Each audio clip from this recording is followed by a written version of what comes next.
मेरे अधिकार तुम्हारे कर्तव्य हैं और मेरे अधिकारों में मेरा यह कर्तव्य है कि तुम्हारे अधिकार का भी उसी प्रकार सम्मान करूंगा। यह कथन प्रोफेसर लास्की का है कर्तव्य और अधिकारों के संबंध में। इसी प्रकार भारत के राष्ट्रपिता महात्मा गांधी का कथन है कि आप अपने कर्तव्य कीजिए, आपको आपका अधिकार स्वतः मिल जाएगा। यह दोनों कथन अधिकार और कर्तव्य के बीच के संबंध को दर्शाता है। हेलो दोस्तों, मैं गोपाल जी ओझा स्वागत करता हूं आपका अपने चैनल राजनीतिक चौपाल में। आज हम लोग आज की क्लास में मौलिक कर्तव्यों के बारे में देखेंगे। हमारे संविधान में भी मौलिक कर्तव्यों को लेकर भी कुछ इस प्रकार से प्रावधान किया गया। हालांकि हम मानते हैं कि मूलभूत संविधान में इसका प्रावधान नहीं था, किंतु बाद में जोड़ा गया। कितने मौलिक कर्तव्य हैं, कब जोड़ा गया, क्यों जोड़ा गया, कहां से लिया गया, आइए शुरू करते हैं ज्यादा देरी न करते हुए। देखिए, पहले तो हम आपको सर्वप्रथम बताएं कि ये भाग 4 क में इसका प्रावधान है। भाग 4 क में यहाँ पर क छूट गया है, ठीक है, याद रखिएगा। उसके बाद से इसको अनुच्छेद 51 क में इसमें शामिल किया गया है। ठीक, देखिए इसको लिया कहां से गया, तो इसको सोवियत संघ के संविधान से लिया गया है। वर्तमान में यह जो अगर हम कहें तो यह इस वक्त वर्तमान में आपका रूस है। ठीक है, यह रूस जो रसिया हम कहें, अगर रसिया से यह लिया गया है। वैसे सोवियत संघ भी ऑप्शन में आएगा, आप इसी को मारिएगा। स्वर्ण सिंह समिति की सिफारिश पर लिया गया। ये बहुत इंपॉर्टेंट है, ये पूछता है कि किस किस किस समिति की सिफारिश पर लिया गया। तो याद रखिएगा कि स्वर्ण सिंह समिति की सिफारिश पर इसको लिया गया है। ठीक है, उसके बाद से हमने आपसे कहा था कि यह मूल संविधान में नहीं था, तो इसे बाद में लागू किया गया। इसे 1976 में 42वें संविधान संशोधन के द्वारा इसको लाया गया। स्वर्ण सिंह समिति ने सिफारिश की थी 13 मूल कर्तव्यों के बारे में, जिसमें से 10 को अपनाया गया। ठीक है, यानी कि जब इसको अपनाया गया तत्कालीन समय में 10 मौलिक कर्तव्य थे, किंतु बाद में 11वां मौलिक कर्तव्य जोड़ा गया। यह हम आपको समझाएंगे कब, कैसे और क्यों। ठीक है, चलिए देखते हैं उस सूची को, उस लिस्ट को देखा जाए कि कौन कौन से मौलिक कर्तव्य हैं आपके। तो देखिए, ये है पहला कि संविधान का पालन करिए। आप संविधान का पालन करें, उसके आदर्शों, संस्थाओं, राष्ट्र ध्वज का एवं राष्ट्रीय गान का सम्मान करें, आदर करें। ये ध्यान रखिएगा। ठीक है, ये चीज एकदम बिल्कुल आपको ध्यान होना चाहिए। अगला कहता है कि स्वतंत्रता के लिए राष्ट्रीय आंदोलन को प्रेरित करने वाले उच्च आदर्शों को हृदय में संजोए रखें, उनका पालन करें। जो भी आपके स्वतंत्रता के लिए जिन जिन लोगों ने उनका योगदान दिया है, उन लोगों ने जो जो प्रेरित करने वाले आदर्श स्थापित किए हैं, उनको आप अपने दिल में बसाए रखें और उनका पालन करते रहें, उनको छोड़े ना, क्योंकि बिना कुर्बानी की आजादी मिली नहीं है। इससे फायदा ये होगा इस मौलिक कर्तव्य से कि आपको अपने देश के प्रति लगाव रहेगा, आप उनकी कुर्बानियों को भूलेंगे नहीं। इतनी फ्री में आजादी है, मिली भी नहीं है। ठीक है, अगले पेज पर चलते हैं, देखते हैं हमारा अगला कर्तव्य क्या है। तो हमारा अगला कर्तव्य है कि बहुत ही ज्यादा इंपॉर्टेंट है, बहुत ज्यादा एग्जाम में पूछता है और बेवकूफ बना देता है पूछकर। भारत की संप्रभुता, एकता और अखंडता की रक्षा करें तथा उसे अक्षुण्ण रखें। यह आपके एग्जाम में बार बार पूछता है, मोस्ट इंपोर्टेंट है, इसको 2 बार मोस्ट लिख लीजिए। और ये ऐसे पूछेगा कि ये सेम टू सेम लाइन उठाकर दे देगा और पूछ देगा कि इसका प्रावधान संविधान में कहां पर है। प्रस्तावना में है, मौलिक नीति निर्देशक तत्वों में है, मौलिक कर्तव्य में है, या मौलिक अधिकार में। तो आप तुरंत कहेंगे कि मौलिक अधिकार में तो नहीं है, लेकिन प्रस्तावना में एकता अखंडता की बात है, प्रस्तावना में है। तो आप तुरंत प्रस्तावना में मारेंगे और उसके बाद से आप बाहर आके कहेंगे कि ई का हो गया, है ना। इस चीज को ध्यान रखिएगा कि मौलिक कर्तव्यों में है, ये बहुत ज्यादा इंपॉर्टेंट है और बहुत ही ज्यादा घुमाने वाला है। अगला मौलिक कर्तव्य की बात करें तो अगला मौलिक कर्तव्य है कि देश की रक्षा करे, और जब आपको बुलाया जाए कि चलिए अब लड़ाई करिए देश के लिए, आप अपने जान न्यौछावर करिए, मतलब कहने का मतलब उसके लिए आप कुछ करिए, आह्वान किए जाने पर राष्ट्र की सेवा करें। सिर्फ यही नहीं कि आप जान दें, ये भी हो सकता है कि आप सेवा करिए। ठीक है, अलग अलग आपको विभिन्न विभिन्न उसमें संस्थाओं के द्वारा आपको सेवा करने का मौका मिल सकता है, विभिन्न विभिन्न आपको तरीकों से आपको मौका मिलेगा। अगला हमारा मौलिक कर्तव्य ये कहता है, भारत के सभी लोगों में समरसता और समान भ्रातृत्व की भावना के निर्माण करें। आप सभी लोगों में जो है समान भ्रातृत्व, भाईचारा की भावना रहे, जो धर्म, भाषा, ठीक है, प्रदेश या वर्ग आधारित सभी प्रकार के भेदभाव से परे हो। ऐसी प्रथाओं का त्याग करे जो स्त्रियों के सम्मान के विरुद्ध हो। ठीक है, ये भी है। ठीक है, कि आप ऐसा नहीं है कि स्त्रियों का व्यापार हो रहा है, ये सब के लिए कानून बनाया गया है। ठीक है, कि आप सभी धर्म के आधार पर, भाषा के आधार पर, प्रदेश के आधार पर, वर्ग के आधार पर भेदभाव ना हो। ठीक है, और ऐसी प्रथाओं का भी त्याग करना है जिसमें स्त्रियों का सम्मान के विरुद्ध हो। ठीक है, आपस में भाईचारे को बनाकर रखना है। ठीक ना, ये ध्यान रखिएगा। अगला हमारा मौलिक कर्तव्य क्या कहता है, छठा, ये कहता है कि हमारी सामाजिक संस्कृति की गौरवशाली परंपरा को समझे, उसका परिरक्षण करें।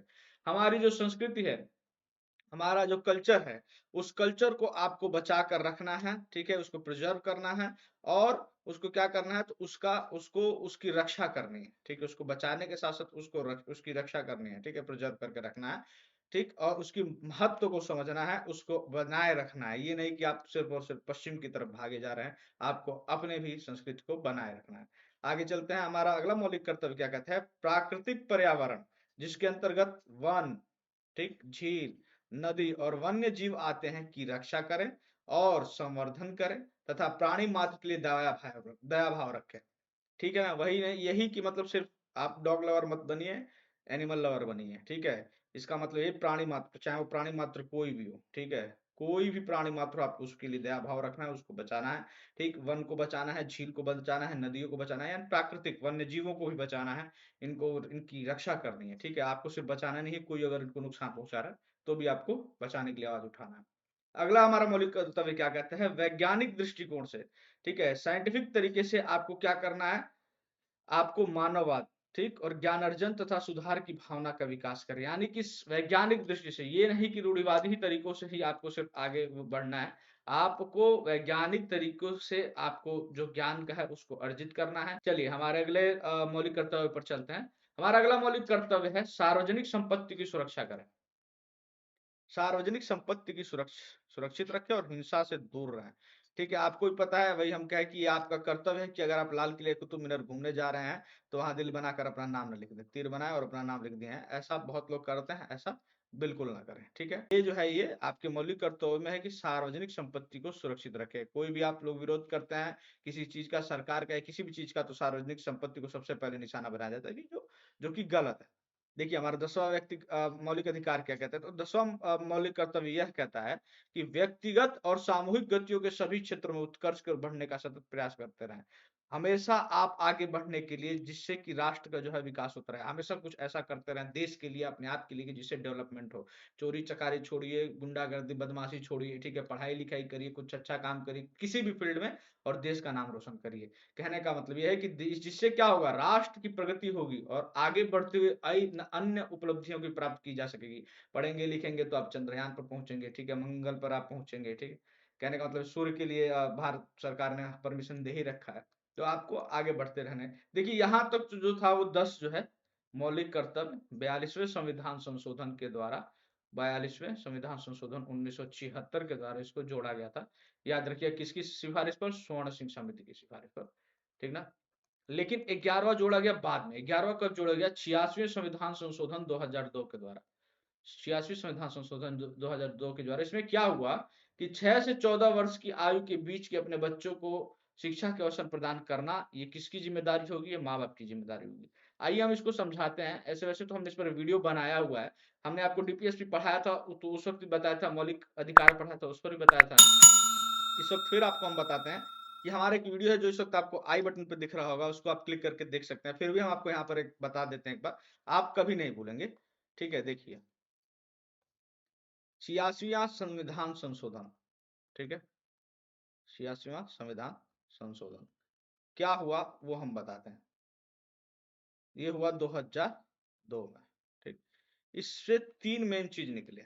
एक फंडामेंटल राइट में, एक आया आपका डीपीएसपी में, ठीक, और एक आ गया आपका कहाँ पर? फंडामेंटल ड्यूटीज में, ठीक। फंडामेंटल राइट में आपको आर्टिकल जोड़ा गया, आर्टिकल 21 का, ठीक है, आर्टिकल 21 का जोड़ा गया, जिसमें 6 से लेकर 14 वर्ष के बच्चों को, उनको मौलिक अधिकार प्रदान किया गया कि उनको निशुल्क शिक्षा दी जाएगी। क्या दी जाएगी? निशुल्क शिक्षा। शिक्षा प्रदान करेगी कौन? सरकार। ये उनका मौलिक अधिकार हो गया। किसका हो गया? ये बच्चों का मौलिक अधिकार हो गया कि ऐसा करेगी, ठीक। इससे पहले क्या था? तो इससे पहले पीएसपी में था कि 6 से 14 वर्ष के बच्चों के लिए निशुल्क शिक्षा का प्रावधान कौन करेगा? सरकार करेगी। निशुल्क शिक्षा का प्रावधान सरकार द्वारा, ठीक है, ये याद रखिएगा, सरकार के द्वारा। क्लियर है? ये डीपीएसपी में था, ये किसके लिए था? सरकार के लिए। सरकार ने क्या किया? 86वें संविधान संशोधन लागू किया और इसको उठाकर तुरंत मौलिक अधिकार बना दिया। बच्चों के लिए आर्टिकल 21A, ठीक, जोड़ दिया। ये क्लॉज खाली हो गया। जब ये खाली हो गया तो इसको यहाँ से डिलीट कर दीजिए, ठीक है। अब यहाँ से इसको डिलीट करिए, ये हो गया ये खाली, ठीक। तो साथ ही क्या किया गया कि यहाँ पर दूसरा वो जोड़ दिया गया डीपीएसपी में, यहाँ कर दिया गया कि अब तो 6 से 14 तक तो हो गया है, अब 0 से 6 वर्ष के बच्चों के लिए, वर्ष के बच्चों की देख रेख के लिए, देख रेख के लिए सरकार आगे प्रावधान करेगी, ठीक है। प्ले स्कूल बनाएगी, ठीक है, इनके लिए अच्छे जो है सुख सुविधा मुहैया कराएगी, ठीक। आपके लिए 0 से 6 वर्ष के लिए, ये याद रखिएगा, एज याद रखिएगा, ठीक। साथ में एक चीज और किया गया, डीपीएसपी 6 से 14 उठाकर यहाँ आर्टिकल बना दिया, बच्चे को अधिकार मिल गया, लेकिन बच्चों को क्या पता है, 6 से 14 साल का बच्चा क्या जान रहा है कि भैया हमारा अधिकार है। इसलिए एक मौलिक कर्तव्य दे दिया गया उन बच्चों के माँ बापों को, ठीक है, पेरेंट्स के, ठीक है, गार्जियंस कह देते हैं, गार्जियंस लिख देते हैं, गार्जियंस को, अभिभावक ही शब्द है यहाँ पर, ठीक है, इसमें तो खैर नहीं लिखा है, अभिभावक ही शब्द है, कि 6 से 14 वर्ष के बच्चों को, 6 से 14 वर्ष के बच्चों को आपका यह कर्तव्य है, को बच्चों को शिक्षा के लिए भेजें, ठीक है, शिक्षा के लिए भेजना, ठीक है। ये ध्यान रखिएगा, बहुत ही ज्यादा, और ये बहुत इंपॉर्टेंट है, इससे क्वेश्चन बनता ही बनता है, चाहे इधर पूछ ले फंडामेंटल राइट्स में, चाहे डीपीएसपी में पूछ ले, चाहे फंडामेंटल ड्यूटीज में पूछ ले, ये सिंपल है। और एक ही तरीके से हमने आपको बता दिया कि डीपीएसपी में इसका प्रावधान था, गवर्नमेंट ने 86 अमेंडमेंट किया 2002 में, और उसको उठाकर 21A कर दिया, फंडामेंटल राइट बना दिया। बच्चे को पता नहीं कि ये फंडामेंटल राइट क्या, तो उसके मम्मी पापा को कर्तव्य दे दिए कि आपकी जिम्मेदारी है, आपका ये ड्यूटी है कि आप करिए, ठीक है। अब डीपीएसपी का क्लोज खाली था, तो उसको कहा कि चलो लाओ 6 से 14 तक तो कर दिया हमने, लाओ 0 से 6 के लिए लिख देते हैं कि आगे आने वाले समय में उनके लिए भी प्रावधान किया जाएगा, ठीक है। चलिए, अपने ये तो हो गया हमारे कुल 11 मौलिक कर्तव्य। आइए हम आपको वो भी बताएं कि कौन से वे 3 मौलिक कर्तव्य थे जिसको सरकार ने नहीं माना। तो ये वे मौलिक कर्तव्य है जिनको सरकार ने नहीं माना, कि संसद, पहला तो ये था कि संसद जो है आर्थिक दंड का प्रावधान कर सकती है, कि अगर कोई इस कर्तव्य का अनुपालन नहीं करता, मतलब नहीं मानता है, तो उस पर आर्थिक दंड लगा सकती है। ये पावर संसद के पास थी। हाँ, लेकिन इसमें सजा और आर्थिक दंड लगाने का प्रावधान अदालत को नहीं दिया जाएगा, ऐसा सुझाव दिया था स्वर्ण सिंह समिति ने। साथ में एक और कहा था कि कर अदायगी, कर अब आएगी नहीं, कर अदायगी है, टैक्स देने के लिए कर अदायगी, ठीक है, कर अदायगी के लिए, कि जो है कि कर अदायगी में नागरिकों का मूल कर्तव्य होना चाहिए, लेकिन सरकार ने इन तीनों को नहीं माना है, और उसके बाद से वो वही 10 मौलिक कर्तव्य अपनाया, और बाद में एक जोड़ा गया। देखिए, इस पे बाद में एक 2010 में एक कमेटी का गठन किया गया, संविधान समीक्षा आयोग, की 50 साल हो गए थे, 50 साल होने के बाद से ये संविधान समीक्षा के लिए किया गया। इसके जो अध्यक्ष थे वो थे वेंकट चरैया, ठीक है, इसलिए इसको वेंकट चरैया कमीशन भी कहा जाता है, ये ध्यान रखिएगा। इन्होंने भी कुछ सुझाव दिए जो अपनाने के लिए। देखिए, इन्होंने क्या कहा कि वही चीज, सेम चीज। पहले तो इन्होंने कहा कि चुनाव में मत प्रदान करना होना चाहिए, ठीक। दूसरा ये कहा कि लोकतांत्रिक प्रक्रिया में सहभागिता की, मतलब पार्टिसिपेट करें बाकी सब भी इसमें। साथ में करों की अदायगी, टैक्स, पेमेंट ऑफ टैक्स की बात की, ठीक है। बच्चों की बौद्धिक और नैतिक भलाई के लिए भी इन्होंने कहा था कि इसको कर्तव्य के रूप में अपनाया जाए। साथ में कहा कि औद्योगिक संगठनों में यह कर्तव्य कि वह अपने कर्मचारियों के बच्चों को शिक्षा प्रदान करें।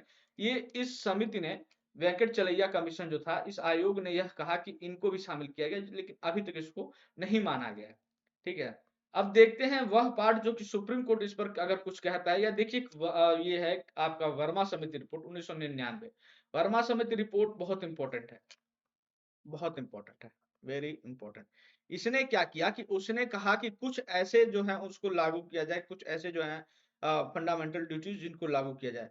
तो उसने लागू करने की बात की, इनको क्रियान्वयन के लिए, वही लागू करने के लिए बात कही थी इस समिति ने, याद रखिएगा। ये पूछता है कि मौलिक कर्तव्यों को लागू करने की बात किस समिति के द्वारा की गई, तो वर्मा समिति के द्वारा 1999 में आया था, ठीक है। इस पे, इसके आधार पर यह कहें कि इससे पहले भी ऑलरेडी मौलिक कर्तव्यों को लागू किया जा चुका है, कुछ पार्ट को, और उसके लिए सरकार ने वो भी किया। कौन से वो मौलिक कर्तव्य थे, देखिए।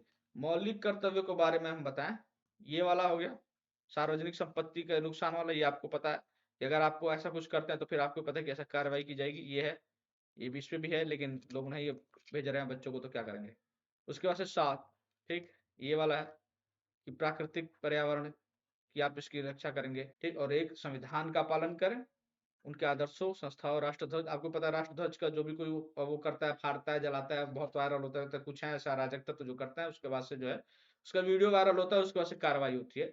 तो ये वर्मा समिति की जो सिफारिश थी उसके आधार पर ही इसको बाद में लागू किया गया है, कुछ चीजों को, ठीक, ये हो गया। उसके बाद देखिए सुप्रीम कोर्ट क्या कहता है इस पर। सुप्रीम कोर्ट ने रंगनाथ मिश्रावाद में क्या कहा था। रंगनाथ मिश्रावाद 2003 में जो हुआ था, उसमें कहा सुप्रीम कोर्ट ने कि मौलिक कर्तव्यों को न केवल कानूनी प्रतिबंधों से बल्कि सामाजिक प्रतिबंधों द्वारा भी लागू किया जाना चाहिए, कि ना सिर्फ बाई लॉ हो, ठीक है, बाई सोशल भी हो, लोगों को भी हो कि नहीं भैया हाँ हमको इसको फॉलो करना है, उस इंसान को फॉलो करना है, वो नहीं कर रहा है, उस पर मेंटली प्रेशर हो, सोशली तरीके से, ठीक है, कि सामाजिक तौर पर उसके मन में यह दबाव रहे कि मुझे समाज के द्वारा भी प्रतिबंध लगाया जा सकता है। सुप्रीम कोर्ट ने कहा कि हम तो कानून बना देंगे, कानून आप इसको लागू कर दीजिए, लेकिन एक सामाजिक तौर पर भी एक इसका वो होना चाहिए कि लोगों के मन में दबाव रहे।